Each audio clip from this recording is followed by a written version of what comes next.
Good afternoon to all business partners and valued clients of Halim Hong and Quack, the three speakers and our colleagues.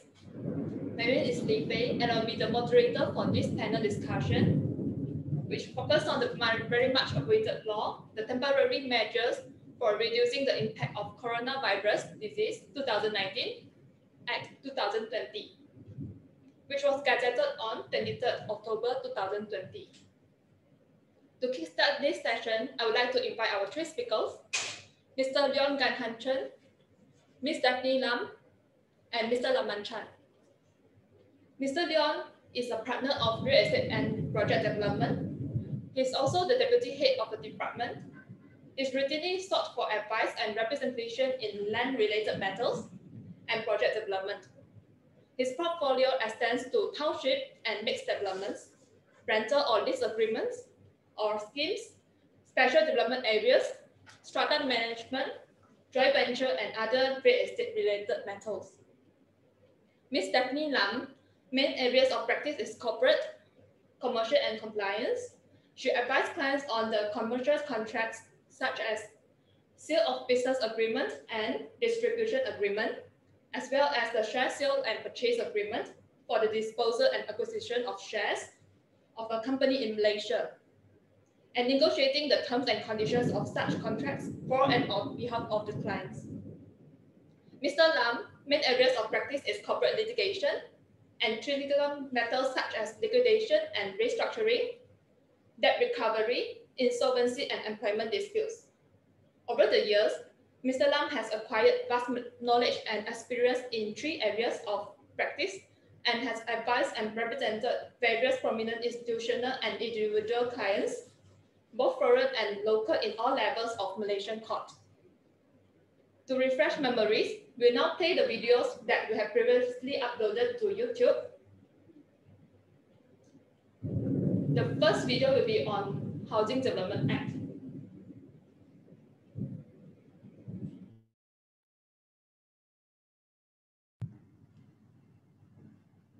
Good day, everyone. I'm William Lim, an associate from Halim Hong Quack. I'm pleased to be joined by Mr. Leon Gan, our partner from Real Estate Department. Mr. Leon, today's our sharing is in relation to the temporary measures for reducing the impact of coronavirus disease 2019 Act 2020, or we call it the Act.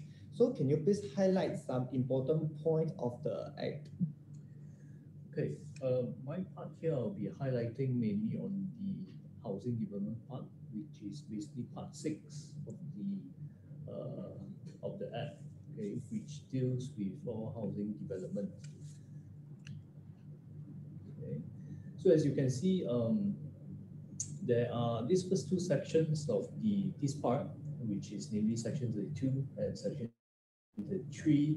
Section 32 provides for the operation date, which is 18 March 2020, which is the first day we went into MCO. And subsequently, Section 33 provides for which agreements that this particular part here applies to. So this deals with Schedule G, H, I, J of the Housing Development Act, entered into before 18 March 2020. So in other words, if you have a sale and purchase agreement that is the prescribed sale and purchase agreement under the Housing Development Act that is entered into, for example, from 18 March or 19 March, regardless of how you sign it, okay, this extension of time or this particular part here does not apply to those agreements. So one of the conditions is that the sale and purchase agreement or the prescribed contract is to be entered into before 18 March 2020. Okay, and then we have Section 34, which deals with late payment charges.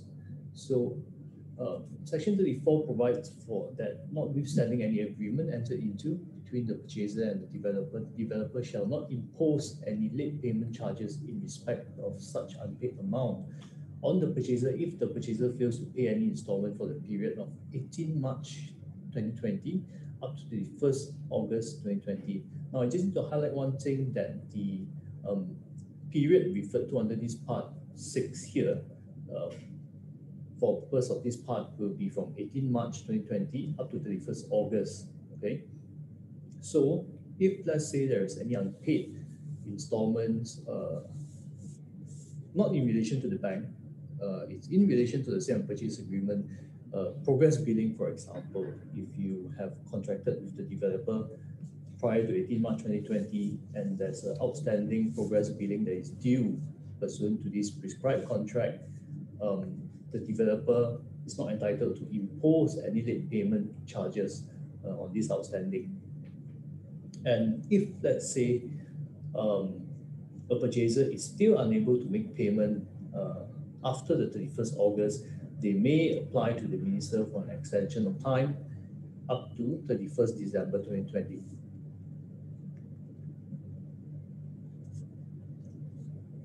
And Section 35 deals with delivery of vacant possession and liquidated damages. So this concerns a lot of the housing developer as far as the time to deliver vacant possession is concerned. Okay, so again, we look at the same period again, the period from 18 March up to 31st August, which defined here as the period, is excluded from the calculation of time to deliver vacant possession. Okay, and the developer, again in here, you can see Section 35 also entitles the developer to apply to the minister for an extension of time up to 31st December 2020 to deliver vacant possession. Okay, and if the purchaser is unable to enter into the possession or occupation, okay, from the date or service of notice from the developer from this period, okay, the purchaser shall not be deemed to have taken vacant possession. This is because in the sale and purchase agreement, there is a deeming provision that says that upon the expiry of 14 days from the developer's notice, the purchaser will have been deemed to have taken vacant possession. Okay, this is a standard clause that is applicable in the prescribed sale and purchase contract under the Housing Development Act. Can you please elaborate more or provide the illustrations with regard to the time frame?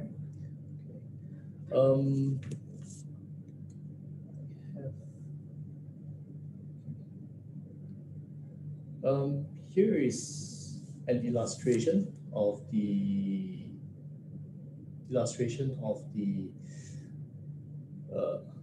time frame, okay, and the application of Section 35, the time frame to deliver vacant possession. So as I've mentioned just now, we have two periods that is provided under this part here. Firstly, the period from 18th March up to 31st August, okay, which has a total of 166 days. And then subsequently, an extended period from 31st August up to 31st December 2020, which has a total of 122 days. In total, these two periods comes up to a total of 288 days. Okay, so give you one example is if the date of delivery of vacant possession in accordance to the sale and purchase agreement, okay, falls within the period of 18th March to 31st August 2020.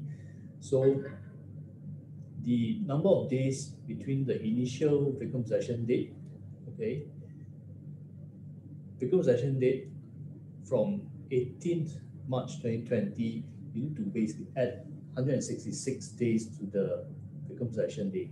Okay.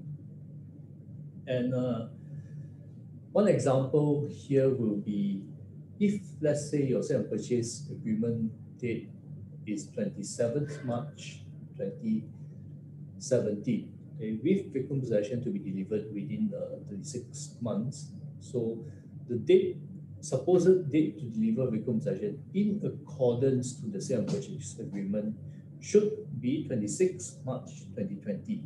Okay, however, in lieu of this act, okay, the date to deliver vacant possession now, in accordance to Section 35 of this act, okay, has been revised. You have to add 166 days to it, and it becomes 9th of September 2020.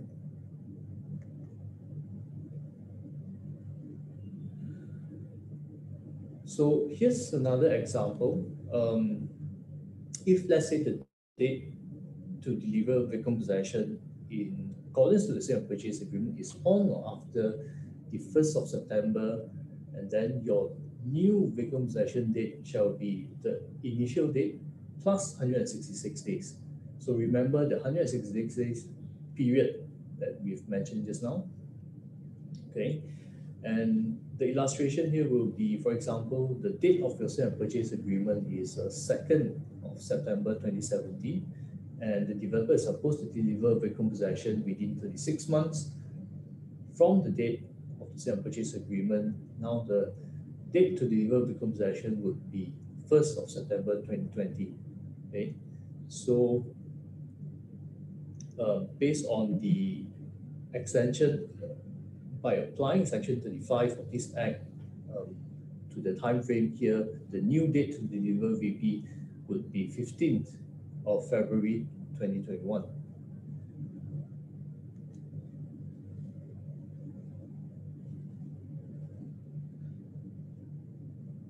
Okay, so this is also again another example. Okay, assuming if let's say there's a sale and purchase agreement entered into sometime in 2019, for example, okay, and the date for the year of vacant possession is sometime in the year of 2021. So what happens here is that you have to take that date that the developer is supposed to deliver the vacant possession and add another 166 days from here, okay, and the vacant possession, for example, the sale and purchase agreement date here was supposed to be 2nd of January 2018, and so according to this, the vacant possession is supposed to be delivered on the 1st of January 2021, and by applying Section 35, the new date to deliver VP would be 17th of June 2021. Another example of the time to deliver vacant possession here, it's another illustration that's provided here. Okay, it's the same. I think the principle here is quite simple, fairly simple. Just remember the period of 166 days. So assuming the time to deliver VP is at a certain date, just add 166 days to it, right?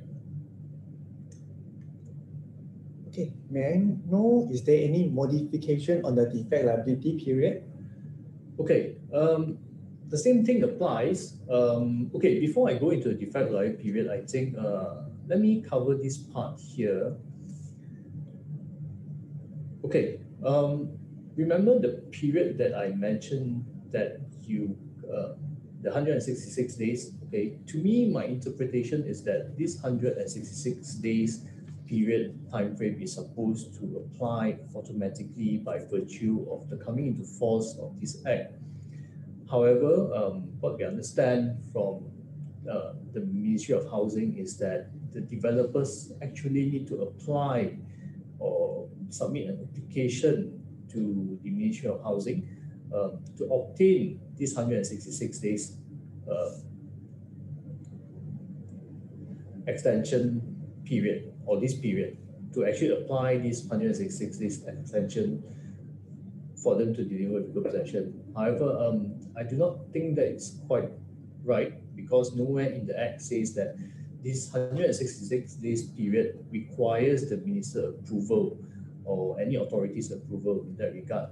However, of course, the second period, where after 31st August 2020, the extended period up to 31st December, from 31st August up to 31st December, that period, of course, is something that you need to apply to the minister, and the granting of this extended period is subject to the discretion of the minister.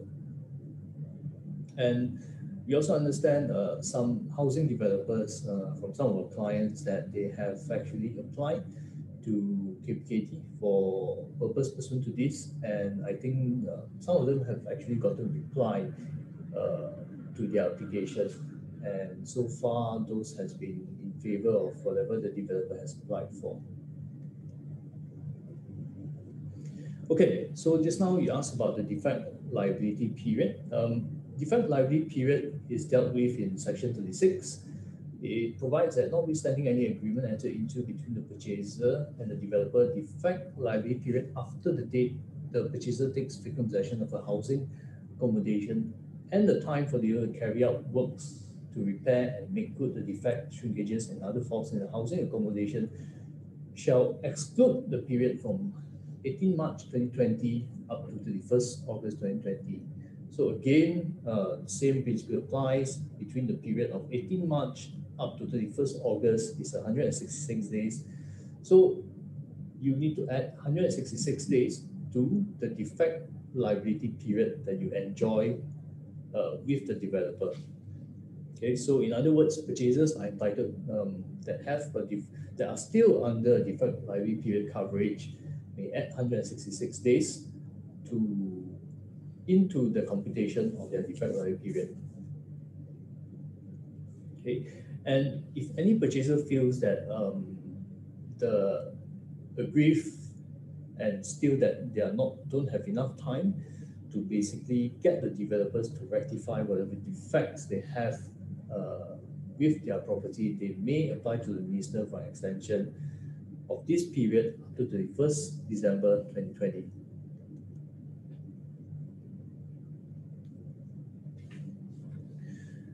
Okay, however, one interesting part of this section would be, of this part under this act would be Section 37, which provides for savings. It says that the application of Section 34, 35, 36 shall not affect any legal proceedings commenced or any judgment or award obtained to recover late payment charges payable or liquidated damages payable by a developer during this period from 18 March 2020 until the date of publication. So meaning if you're a purchaser or a developer that has, if you're a developer that has imposed late payment charges, or if you are a purchaser that has filed and gotten a claim from the developer from between this period of 18 March up to the date of publication, here means 23rd October 2020, you may not get a refund or there shall not be a reversal of whatever that has already been decided. So this particular section basically excludes whatever that has been filed during this period from 18 March up to the date of publication.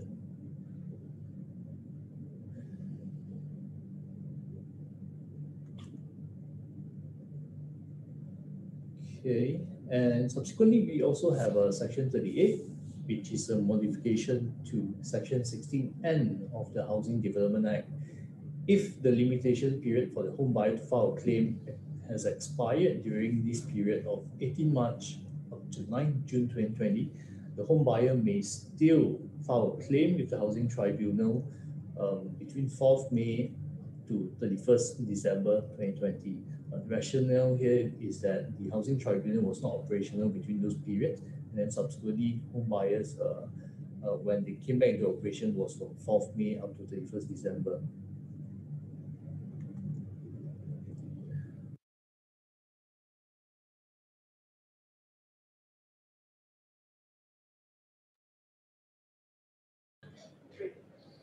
Hello everyone, my name is Kelvin Koi, and together with me is Ms. Daphne Lam, Senior Associate of the Corporate and Finance Department of Halim Hong & Kwek. Today she'll be sharing with us on the newly gazetted, fresh from the oven, temporary measures for reducing the impact of Covid-19 Act, or in short, Covid-19 Act 2020. In particular, Ms. Daphne will focus on the area of inability to perform contractual obligation. That is part 2 of the Covid-19 Act 2020. So to kickstart, Ms. Daphne, could you provide us a brief introduction of this Covid-19 Act 2020? Hi everyone, thank you for tuning to this presentation slide, right? As mentioned by Kelvin, my colleague, today I'm going to share with you all part 2 of this act. Okay, for the benefit of audience, right, let me just give you all a brief introduction on this act. Now, initially, this COVID-19 bill, right, it was passed by the Dewan Rakyat and Dewan Negara in August and September, respectively. And the bill has just been gazetted on 23rd of October 2020, subsequent to the consent obtained from the Agong, right? So hence, today we have these temporary measures for reducing the impact of coronavirus disease 2019, COVID-19 Act 2020. So basically, this act is a part of the measures taken by the Malaysian government to stem the fallout from the COVID-19 pandemic. Okay, so in the following slides, I'm going to share with you all the part 2 of this act, which is dealing with the contractual obligations of the parties. Okay, my next question is, when did the part 2 of the COVID-19 Act 2020, that is the inability to perform contractual obligations, become enforceable? Now, under this part 2, if say you're reading the act, under section 5, part 2 is deemed operational from 18th of March 2020 to 31st of December 2020. And of course, this will be subject to an extension by the Minister of Law as it deems necessary. So an order for the extension shall not be made after the expiry of the operational period or extension, right? So, and it may be made more than once. Okay, could you provide an explanation on what are the contractual relief that is provided under this part 2 of the COVID-19 Act 2020? Okay, under section 7, if a party is unable to perform their contractual obligations due to any of the measures undertaken pursuant to this Prevention and Control of Infectious Disease Act 1988 to control or to prevent the spread of COVID-19, so the non-defaulting party will not be entitled to exercise their rights under the contract. In short, it suspends any rights of parties to enforce their rights for any contracts. Right, so the inability to perform in the contractual obligation must be related directly to the measures to stop the spread of COVID-19. So hence, if the default is occurred before the COVID-19 measures, or is unrelated to such measures, the defaulting party will not be able to avail themselves for the relief under this act. Okay, Ms. Daphne, following on, I also wish to ask if there are any requirements to be fulfilled by the defaulting party in order to rely on such contractual relief. Now, actually, the Act is silent on the defaulting party's obligation to provide any details or to fulfill any requirements before they are seeking for any relief pursuant to Section 7 of this Act. Okay. Now, we understand that the contractual relief is not applicable to all kinds of contracts. Could you share with us on what are the categories of contracts which are applicable to such contractual relief? Okay, based on the schedule under Part 2 of the Act, right? These are the list of our contracts for now. We have construction work contract or construction consultancy contract. Number 2, we have a performance bond or equivalent to that is granted pursuant to construction contract. Number 3, we have a professional services contract or lease or tenancy, event contract, contract by tourism enterprise, and also religious related contract. Okay, following on to that, what about contracts which are not listed in this schedule? Is this list or categories of contracts subject to any amendment? Now, under Section 8 of the Act, of course, apart from the list that I've read out earlier, the minister, they may by order published in the Gazette amend the schedule to Part 2 of this Act. So, you are advised to check the Gazette, published by the minister from time to time. Okay, my next question is there any recourse for a party in the event there is any dispute arises from the other party's inability to perform the contract? Now, pursuant to Section 9 of this Act, if the parties there is any dispute to the contract, so right, the parties may refer their dispute to mediation. But then because of the use of may in the Act, right, so mediation basically is not mandatory. Okay, so if say parties is going for this mediation, the minister may determine the mediation process, and once, if let's say the mediation is successful, the parties may enter into a written settlement agreement. Both parties have to sign it and be authenticated by the mediator. So the settlement agreement shall be binding on both parties once all this has been done. Okay, following on to that, my next question is, would the COVID-19 Act 2020 have any impact on any previous contracts, legal proceedings, or court orders which have been initiated or completed before the effective date of this Act? Now, based on Section 10 of the Act, any contract terminated, any deposit or performance bond forfeited, any damages received, any legal proceedings, arbitration or mediation commenced, and any judgment or award granted, or any execution carried out for the period from 18 March 2020 until the date of publication of the COVID-19 Act, shall be deemed to have validly terminated, forfeited, received, commenced, granted, or carried out.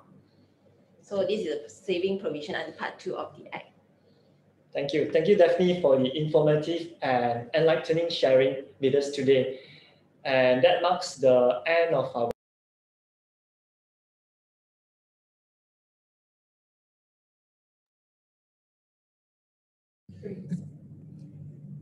Good day, everyone. My name is Alicia Chua, an associate from the Dispute Resolution Department of Halim Hong and Quack. I'm pleased to be joined by Mr. Lam Man Chan, our partner from the Dispute Resolution Department. Hello, everyone. Now, Mr. Lam, our sharing today is in relation to the temporary measures for reducing the impact of coronavirus disease 2019, COVID-19 Act 2020, which was gazetted on the 23rd of October 2020. Let's refer it to as the COVID-19 Act. Before we begin, can you give us a brief idea on the purpose and effect of the COVID-19 Act? Okay, the COVID-19 Act is passed with the aim to cushion the impact resulted from the pandemic by making necessary modification to various laws in Malaysia. Pursuant to Section 1 of the COVID-19 Act, it shall be in operation for 2 years from 23rd of October, but it can be extended by the Prime Minister. Now, can you share with us what are the temporary measures introduced in the COVID-19 Act? Okay, my sharing today will focus on 4 areas, namely the limitation period under the Limitation Act 1953 and Public Authorities Protection Act 1948, the minimum debt threshold for the presentation of bankruptcy petition under Insolvency Act 1967, the exclusion of rental recoverable under the Distress Act 1951, and last but not least, the exclusion period under the Industrial Relations Act 1967. Good to know that. Now, let's look into the first area of the sharing today, the temporary measures introduced in the COVID-19 Act to modify the Limitation Act 1953 as well as the Public Authorities Protection Act 1948. What are the modifications enacted therein and how will they affect us? Okay, for instances, Section 6 of the Limitation Act 1953 requires legal actions founded upon contract or tort and enforcement of a recognizance or award to be brought within 6 years from the date on which the cause of action accrued. As for legal actions upon a judgment by the court, there is a limitation period of 12 years. For the purpose of calculation of the limitation period, the COVID-19 Act has provided that if the limitation period falls on the date between 18 March 2020, which is the first day of our movement control order, until 31st of August 2020, our National Day, the limitation period shall be extended to the 31st of December 2020. Notably, these provisions are meant to be retrospective in nature as they are deemed to have come into operation from 18th of March until 31st of December 2020.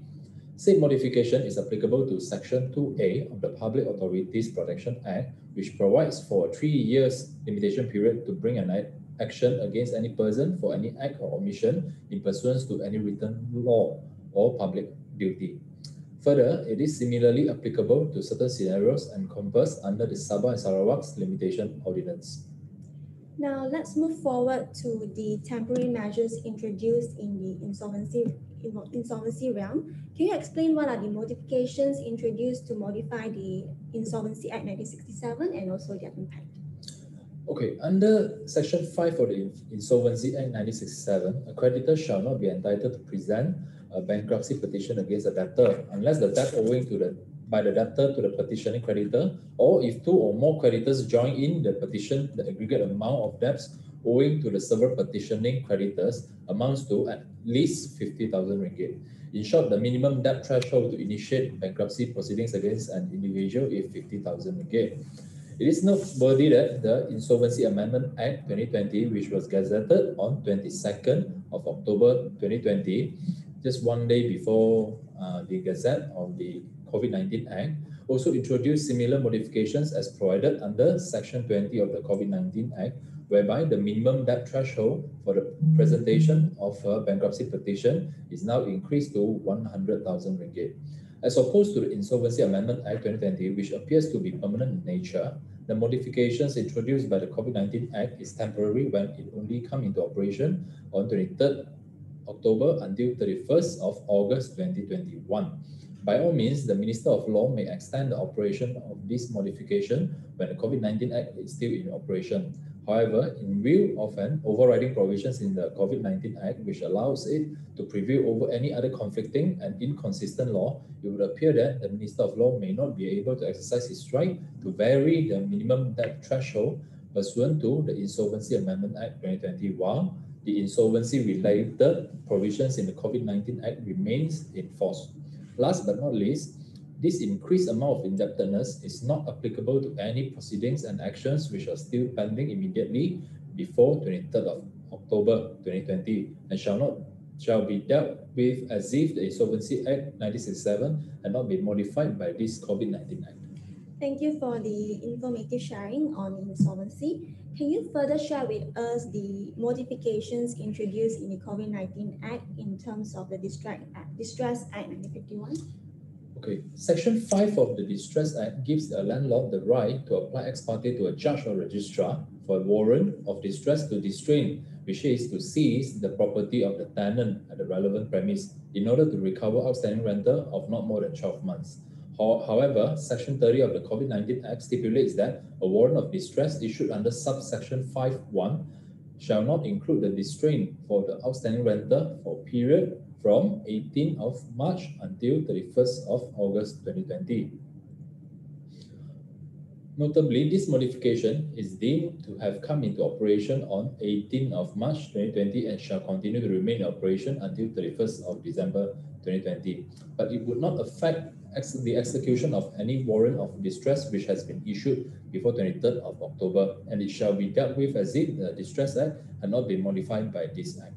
From now until 31st of December 2020, a landlord may still initiate distress action against his tenant, but he would have to exclude the claim of outstanding rental from 18th of March to 31st of August, which amounts to approximately 167 days. Now, moving on to the last area of our sharing today, can you explain to us what are the modifications introduced to the Industrial Relations Act 1967?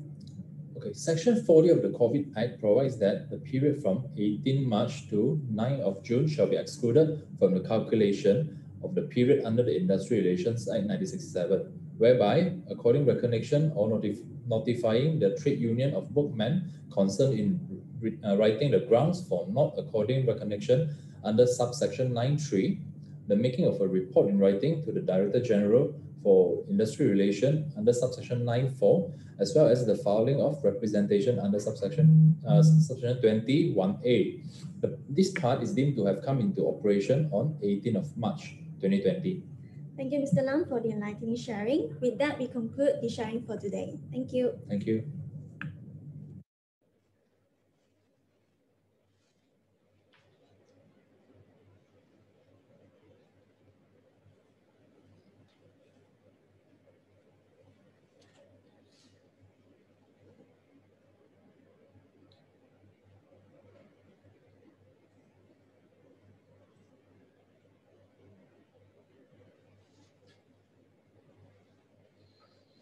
All right, thank you for watching, everyone. And now we'll start with our panel discussion. But before that, if you have any questions, you can post the questions in the chat box and we'll attend to it later. And actually, we have received a few questions from the participants. Okay, there are two questions directed to Daphne. The first question, Ms. Daphne, in what circumstances would a party be entitled to exercise? is relief under Part 2 of the COVID Act. Ms. Daphne? Hi everyone, I'm Daphne. Right, this question basically, if you are looking at the Section 7 of the Act, the important takeaways of this Section 7 is actually to say that inability to perform a contractual obligation, right, due to some reasons, a measure taken under COVID-19 Act, right? So then one party cannot like enforce the other to perform this under the contract, so then the party can will be entitled to such a relief. Okay, thank you. And the next question is posed by Surveyor Lim. For construction contract, the developer is obligated under the express term of the contract to pay to the contractor within specific time frame, failing which late payment charges and suspension of works might be enforced by the contractor. So in accordance to Part 2, Section 7 of the Act, can a developer give reason by their office being temporarily closed down as COVID-19 prevention measures during MCO or CMCO to avoid their contractual obligation? Okay, if I understand correctly, this question basically is saying whether a contractor that have fully performed his contractor obligation under the contract, but then the developer is trying to say, look, due to MCO or CMCO, I'm not able to pay the contractor, right? So whether the developer, is obligated to pay such a contractor.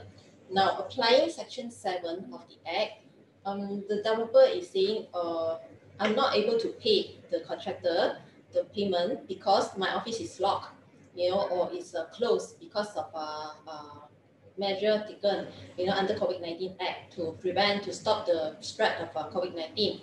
Now, in my opinion, this section is quite general, in its interpretation. I would think it would applicable to such a situation where the contractor is saying, oh, look, I'm not able to commence my construction or continue with my construction because of COVID-19. So then I will be entitled under the relief. But then in a way, the developer is saying, I'm not able to pay, due to my office is closed. Maybe in a way, the developer is not obligated to pay the penalty instead. So perhaps the parties, as in, it's based on the commercial negotiation on whether, the developer should still pay the contractor, in which I would think the developer is still obligated to pay, the contractor, because since the contractor, they have performed all the tasks, all the obligation under the contract. But then in a way, the developer is not obligated to pay the penalty, instead the late payment interest. So then perhaps the party, can proceed with mediation, for this dispute lah. If let's say, the parties cannot reach a consensus. Thank you. Okay, thank you for the clarification. Talk about mediation. Okay, so I have a question for Mr. Lam. Is it compulsory to have the contractual dispute to be referred to mediation center? According to what we can read from the COVID-19 Act, the wordings appear to suggest that it is not compulsory for parties to refer to any disputes to mediation. Yes. So the parties has all the freedom to choose any venue that they wish to settle the disputes. All right, thank you. And now we'll continue with Mr. Leon on HTA. Okay, so in your slides, you have mentioned that some developers that have actually applied for extension of time pursuant to Section 35 of the COVID Act, notwithstanding that it's not actually expressly required under the Act. So, and also Mr. Simon from Senior Manager of IGM Land has posed this question, whether a developer or a purchaser is required to apply for extension from the Housing Ministry, or the extension will be granted automatically. Okay, I think it's quite straightforward. I mean, from my plain reading of an interpretation of section 34, 35, and 36, I think it's quite straightforward in the sense that the period referred to in the sections 34, 35, and 36 will be for the period of 18 March until 31st August. So this period by itself, by operation of the Act, by Gazette, by coming into force, automatically applies to the prescribed contract of sale under this Housing Development Act. So in other words, it extends the contract automatically. But that being said, like I said, I understand that there is, after consultation with REDA, I understand KPKT has directed that housing developers submit an application for approval and extension of this time frame. Okay, so in my opinion, it's not necessary. But then again, since it is something that is directed by KPKT, and it is not to the detriment of the developer in any case, so I would say put in a written application to KPKT anyway. Okay, but if you refer to the section, subsection 2 in 34, 35, and 36 talks about a written application to the minister. So this application to the minister refers to an extension for period beyond 31st of August. That is the extension that's referred to here. So otherwise, I do not see the need to actually write to the minister. But like I said, that was the direction issued by KPKT. So I would say to avoid any issues, I would say just put in a written application. All right, thank you. Hopefully this answer has answered the questions raised by actually most of the developers. Okay, and we also understand that some tribunals have postponed the hearing even though the claim is made before the COVID Act is gazetted. Okay, but Section 37 of the COVID Act states that the modification shall not affect any legal proceeding commenced, judgment or award obtained to recover late payment charges from 18 March until until the date of publication of the Act, which is on 23rd October. So can you share with us your view on this? Again, I would think section 57 here that provided for the savings under this act is rather straightforward as well. Be it in that for all proceedings that has been filed to court or tribunal for claim or for purpose of recovering of any late payment charges or any liquidated damages is to be excluded for the purpose of this act. I think in terms of its application, it's quite straightforward as well here. All right. So from dispute resolution's perspective, do you have anything to add? No, I think Leon basically answers all the queries. Okay. Okay. And one more question to Mr. Lam. So I also understand from your presentation that there's amendment to the Insolvency Act and also COVID Act, which is similar. Okay. So can you please explain the difference and how would it relate to each other? Okay, both the Insolvency Amendment Act 2020 and also the COVID Act, both of them increase the minimum debt threshold from 50,000 to 100,000. Okay, but they are both different in the sense that the 100,000 minimum debt threshold under the COVID Act is actually fixed when under the Insolvency Amendment Act, the minister actually has the power to increase or for the matter decrease the 100,000 minimum debt threshold. Okay, under the COVID-19 Act, the minister only has the power to extend the duration of the application of the 100,000 minimum debt threshold. I mean, as of now, we are talking about the validity. It will last until 31st of August 2021. Okay, let's assume that the minister intends to change the minimum debt threshold. Okay, whether be it increase or decrease it. Okay, he can only do it after 31st of August or any duration which may already be extended. Okay, by publishing an order under the Insolvency Amendment Act. But of course, the minister would have to consult the finance minister before doing so. Okay. So anything to add from other department on this? No, yeah. Okay. So we have received another 2 questions. It's related to tenancy.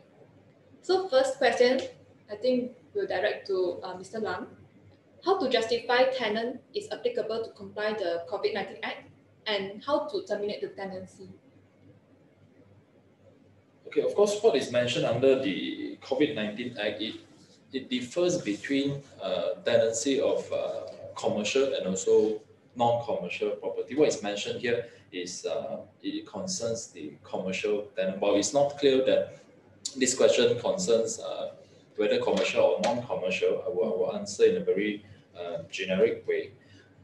As for commercial, you can actually, it is most advisable to first negotiate with your landlord, of course, and then hopefully, because I think everyone under this pandemic will be able to understand the difficulties of doing business, and also most importantly to have a sustainable business.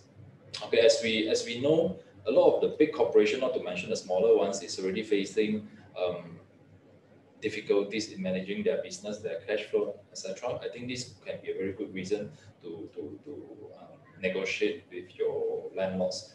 But if unfortunately that doesn't go to a very good outcome, then perhaps the tenant can consider terminating the tenancy under the COVID-19 Act. Okay, so actually the second question is very much related. It's posted by Mr. Leong. So he mentioned that his restaurant business is quite bad and he has insufficient income to pay the rental, okay, as stated in the tenancy agreement. So he's asking whether he's covered under this act. Okay, as mentioned by Mr. Leong, he's running a restaurant business, so it falls under the tenancy of a commercial for commercial purposes. So in that case, like we have mentioned just now, it is best to negotiate with your landlord. But if it doesn't get a good outcome, then yes, you may proceed to terminate the tenancy agreement under the COVID-19. Okay. So that's all the questions that I received from the participants. So do you have anything to add as a conclusion to conclude your part? I think the as far as the housing development part is concerned, I think it's rather clear. But then again, of course, there are some directions coming from KKT, which, despite the fact that I may not personally agree with it, but like I said, my advice to our clients has been, if it's not to the detriment of the developer to submit an application, I don't see a harm to just write in to them to inform them of the extension of the period that is mentioned in the Act itself. So, but then again, I think there is not much confusion, save for the savings part.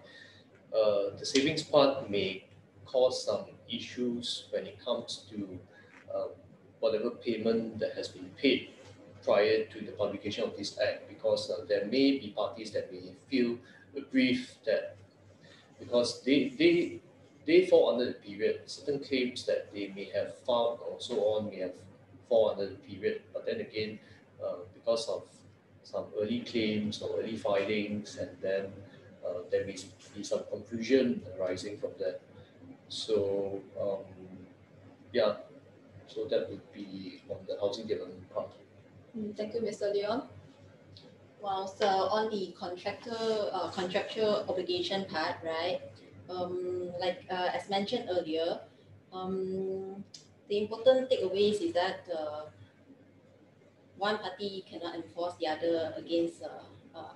Cannot enforce against the other under the contract if say he or she is unable to perform, due to measure taken, under the COVID-19 Act.